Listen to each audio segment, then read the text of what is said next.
नमस्कार, मेरा नाम है सुनैना कश्यप और आप देख रही हैं KH लाइव हिमाचल।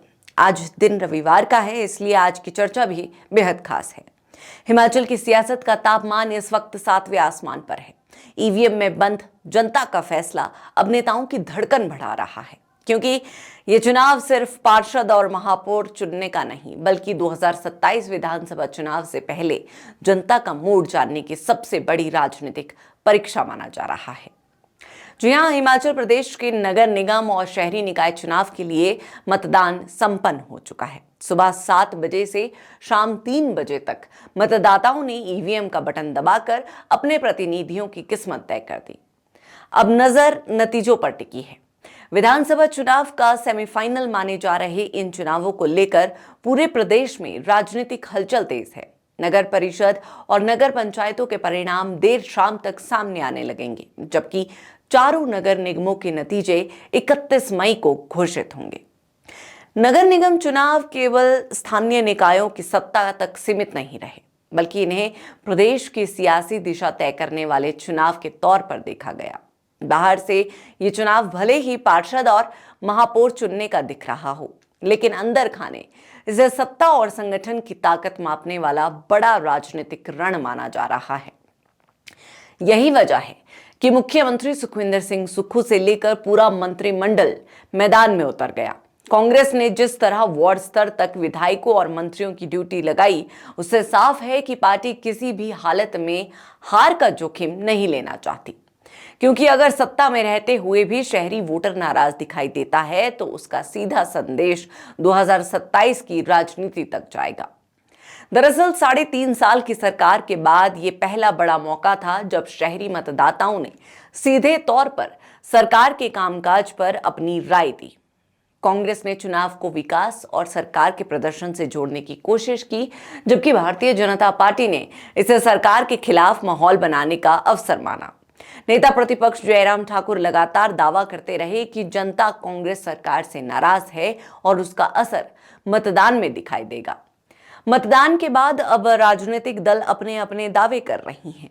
कांग्रेस सत्ता का फायदा और संगठनात्मक मजबूती अपने पक्ष में मान रही है, जबकि भाजपा को उम्मीद है कि शहरी क्षेत्रों में सरकार के खिलाफ असंतोष उसे बढ़त दिला सकता है।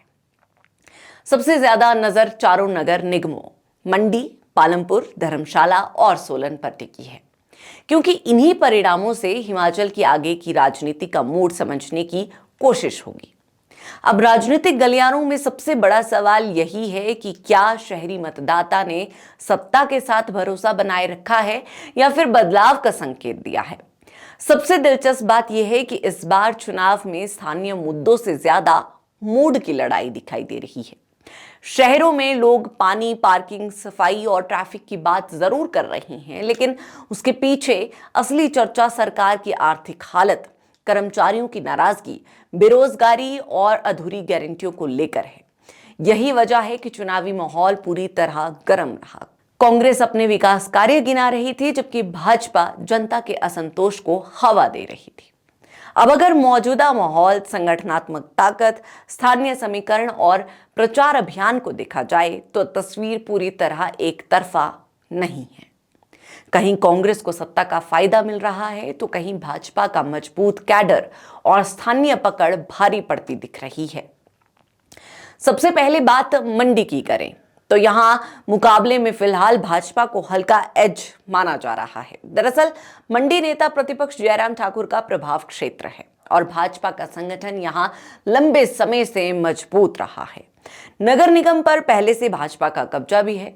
हालांकि कांग्रेस ने यहां पूरी ताकत लगाई है और मुख्यमंत्री सुखविंदर सिंह सुक्खू ने खुद प्रचार किया, लेकिन जमीनी स्तर पर भाजपा का कैडर अभी भी ज्यादा सक्रिय माना जा रहा है। इसीलिए मंडी में भाजपा को मामूली बढ़त दिखाई देती है। पालमपुर में तस्वीर थोड़ी अलग है। यहां कांग्रेस को हल्का फायदा मिलता दिख रहा है, क्योंकि नगर निगम में पहले से कांग्रेस की स्थिति मजबूत रही है। मुख्यमंत्री और संगठन ने भी पालमपुर को प्रतिष्ठा की सीट की तरह लिया। हालांकि भाजपा यहां मुकाबले को कांटे का बनाने में सफल रही। शहरी वोटरों में सरकार को लेकर मिश्रित राय है, लेकिन कांग्रेस को सत्ता और स्थानीय नेटवर्क का कुछ लाभ मिलता दिख रहा है। इसीलिए यहां मुकाबला करीबी है, मगर कांग्रेस हल्की बढ़त में नजर आती है। धर्मशाला इस चुनाव का सबसे दिलचस्प रण बन सकता है। यहां पर्यटन, स्मार्ट सिटी, ट्रैफिक और विकास जैसे मुद्दे प्रभावी रहे हैं। धर्मशाला में भाजपा का पारंपरिक वोट बैंक मजबूत माना जाता है, लेकिन कांग्रेस ने भी संगठनात्मक स्तर पर अच्छी मेहनत की है। यहां सीधी टक्कर दिखाई दे रही है और किसी एक दल को स्पष्ट बढ़त देना मुश्किल है।